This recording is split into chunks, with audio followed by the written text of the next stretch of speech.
अस्सलाम वालेकुम। मेरी तरफ से आप सबको रमज़ान मुबारक। अगर आप ये रेसिपी बना लेंगे तो यकीन माने सारा रमज़ान आपका बहुत ही अच्छा गुजरेगा। तो चलिए बनाना स्टार्ट करते हैं। बिस्मिल्लाहिर्रहमानिर्रहीम। थोड़े से आलू अगर आपके घर में हैं और 3-4 अंडे हैं तो बहुत ही मज़ेदार से ये स्नैक्स आप बना सकते हैं।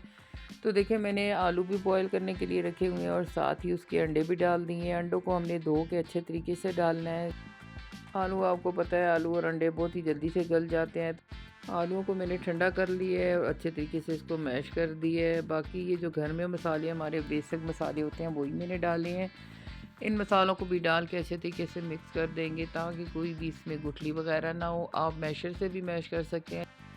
आलू अच्छे तरीके से बॉयल किए हों तो हाथों से भी बहुत ही अच्छे से मैश हो जाते हैं। इसके बाद मैंने डाला है थोड़ा सा सब्ज़ धनिया, सब्ज़ मिर्च भी आप डाल सकते हैं।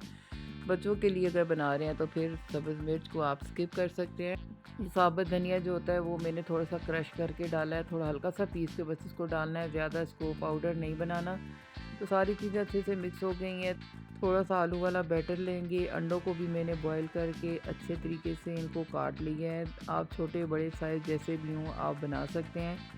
आलू वाले बैटर में हम डालेंगे एक अंडे का पीस रखेंगे और सारी साइडों से उसको अच्छे तरीके से बंद कर देंगे। आप अपनी मर्ज़ी की शेप भी इसको दे सकते हैं। कोई भी मुश्किल काम नहीं है। देखें कितनी आसानी से एकदम से ये बन जाते हैं। बाकी सारे मैं ऐसे बना लूँ फिर आपको दिखाती हूँ। ये 2 अंडे मैंने लिए हैं। इनमें थोड़ा सा डालेंगे काली मिर्च का पाउडर, थोड़ा सा नमक डाल देंगे और अच्छे से इनको बीट कर लेंगे। आप इसके साथ ब्रेड क्रम्स भी लगा सकते हैं लेकिन मैं नहीं लगाऊंगी। सिर्फ हम जो है सादा सा काम करेंगे और इसको अंडे में ही डिप करके डाल देंगे। तवा भी मैंने गर्म करने के लिए रखा हुआ है। थोड़ा सा ऑयल डालेंगे, एक एक स्नैक्स उठाएंगे, अंडे में डिप करेंगे अच्छे से और फिर हम डाल देंगे जी तवे पे। तवा आपको पता है ज़रा बड़ा होता है तो इस पे काफ़ी सारे स्नैक्स एक दफ़ा बन सकते हैं। तो आप इसी तरह किया करें। जितने भी आपने बनाने हैं उतने स्नैक्स डालें। एक साइड से अच्छे से ये पक जाए तो दूसरी साइड इनकी चेंज कर दें। देखिए माशाल्लाह कितने अच्छे हमारे स्नैक्स बन गए हैं। दोनों साइडों से इनका कलर बहुत अच्छा आ गया है। तो चलिए बस इनको निकाल लेते हैं।